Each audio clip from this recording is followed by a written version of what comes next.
ఏంటంటే ఎర్రచందనం దొంగతనం 19,000 కోట్ల 19,000 కోట్ల ఎర్రచందనం సహజ వనరులు దోపిడైనాయి. మళ్ళీ అది చూస్తేనే మళ్ళీ ఇది కాంట్రవర్సీ. సినిమాల గురించి ఎందుకు మాట్లాడుతున్న సంపత్తి ఇప్పటికే ఇది కాంట్రవర్సీ అవుతున్నది. నేను నచ్చుతూనే పోతాను, నచ్చకపోతే పోతానది. ఈకల తోక లాంటి వాళ్ళు అన్న గుర్తుపెట్టుకోండి. ఈకల తోక. నేను ఒక్కటే అంటున్నాను, ఎంతైనా కూడా మెగా ఫ్యామిలీ కాబట్టి మీరు కొంచెం చూసి లేదు, నేను ఎక్కడేం మాట్లాడలేదు. ఇక మళ్ళీ గిదే మీ టీవీ ఛానళ్ళతో గిదే ఏమైనా మాట్లాడితేనేమో మళ్ళీ అదే మాట్లాడుతుందని చెప్పి ప్రధానంగా మనం మాట్లాడుకోవాల్సింది అసెంబ్లీ గేటు దాటనీయమన్నారు కదా. అసెంబ్లీ గేటు తాకనివ్వనన్నారు. అసెంబ్లీ గేటు తాకనీయమన్నాం కదా.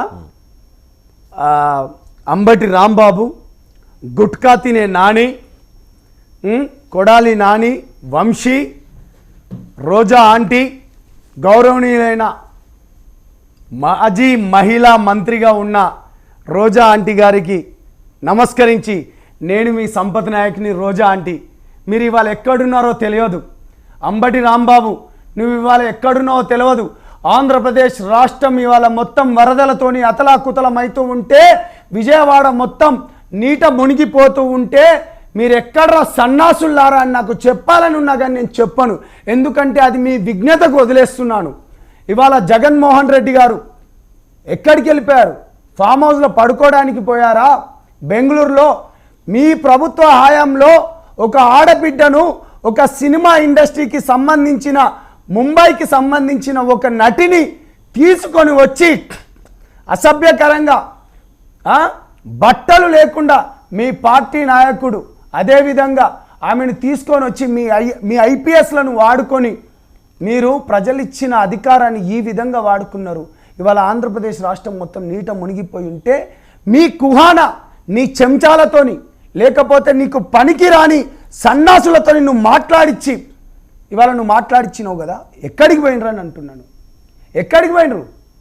ఇవాళ గేటు తాకనీయమన్నారు కదా.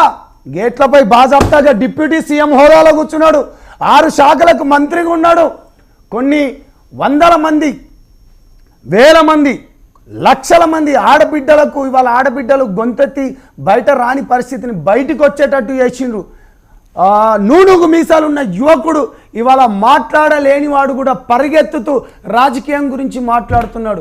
కేవలం this is just span of 10 years. అవమానించబడ్డాడు, చీత్కారించబడ్డాడు. గేటు తాకనీయమన్నాడు.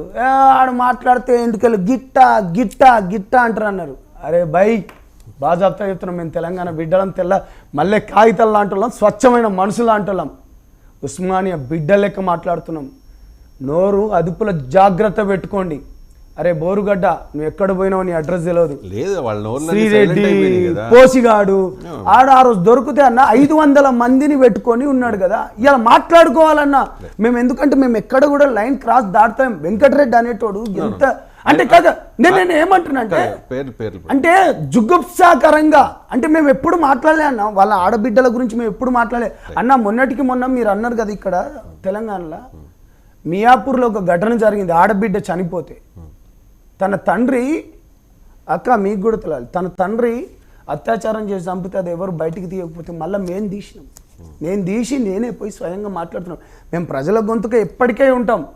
అక్క ఇందాక చెప్పినట్టు మా గొంతే ప్రజల గొంతు. అందుకనే మాకు ఇక్కడ రాజకీయ తెలంగాణలో మిగతా టీఆర్ఎస్ పార్టీలో, లేకపోతే కాంగ్రెస్ పార్టీలో, బీజేపీ పార్టీలో పోకుండా అన్నతో ఎందుకున్నామంటేనే, అతని ఇంతకుముందు చెప్పినట్టు సినిమాల వరకు కాదన్నా, మేము అతని ఆశయాలను ప్రజలకు మంచి చేయాలనే ఒకే ఒక ఉద్దేశంతో. కాబట్టి డెఫినెట్గా చెప్తున్నాం అక్క, ప్రజల గొంతుకై ఉంటాం, ప్రజల కోసమే ఉంటాం. అన్నకు కూడా చెప్తున్నాం, డెఫినెట్లీ అన్న, మనం అందరం కలిసి, ఇలా మీరు బీజేపీలో ఉన్నారు, బీజేపీలోనే బీజేపీ డెఫినెట్లీ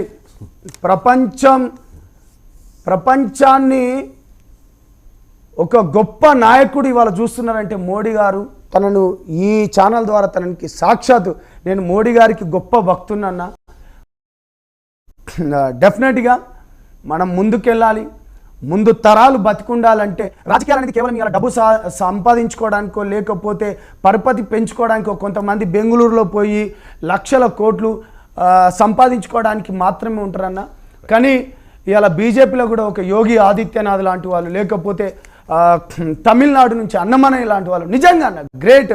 దాని తర్వాత కర్ణాటక నుంచి తేజస్వి లాంటి వాళ్ళు, బీజేపీ నుంచి అనేక మంది, ఇలా జనసేన నుంచి కూడా మాలాంటి యువతను, ఇలా పవన్ కళ్యాణ్ భావాజాలను తీసుకొని మాలాంటి యువతను కూడా మేము తీసుకొస్తాం. మీరు ఎంతో అభిమానించే ఒక గాడ్ గా కొలిచే మోదీ గారు, మీరు అంటున్నారు కదా ఇప్పుడు మీరు పవన్ కళ్యాణ్ గారిని మాత్రమే కాదు మోదీ గారిని కూడా దేవుళ్ళ చూస్తారు.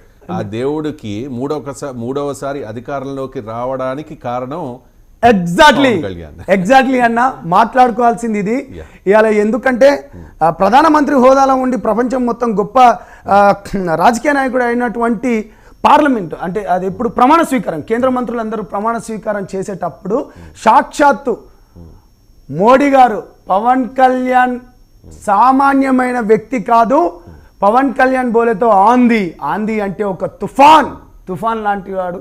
డెఫినెట్గా చెప్తున్నాం, జనసేన ఎప్పటికీ ప్రజల గొంతుకే ఉంటుంది. ఆంది హే అనుకుంటా అన్నాడు అన్న. డెఫినెట్లీ లాస్ట్కు చివరిసారిగా నేను ఒకటే చెప్తున్నాను, వైసీపీ సన్నాసులని అయితే నేను అన్నానన్నా. నేను మాట్లాడుతున్నాను వాళ్ళంతా కామప్ అయిపోయినప్పుడు అన్న మీ ఛానళ్లతో వచ్చిన బాధే గిదన్న, నేనేం అంటలేను అంటున్నా. అయిపోయింది కదా, వాళ్ళు రియలైజ్ అవుతున్నారు. కొంతమంది కామప్ అయిపోయారు, కొంతమంది పారిపోయారు, కొంతమంది. నన్ను కూడా ఏమైనా జబర్దస్త్లో పంపేయండి అన్న. మా రోజా జబర్దస్త్లో జడ్జిగా పనిచేయడం, జబర్దస్త్లో ఆర్టిస్ట్గా ఉండడం, కొన్ని కుళ్ళు జోకులు వేసి వాళ్ళని నవ్వించడం, అదంతా వాళ్ళ ప్రొఫెషన్. బట్ ప్రజల చేత ఎన్నుకోబడి ఒక మంత్రి పదవి వచ్చిన తర్వాత ఆ శాఖకు న్యాయం చేయకుండా, పర్యాటక శాఖ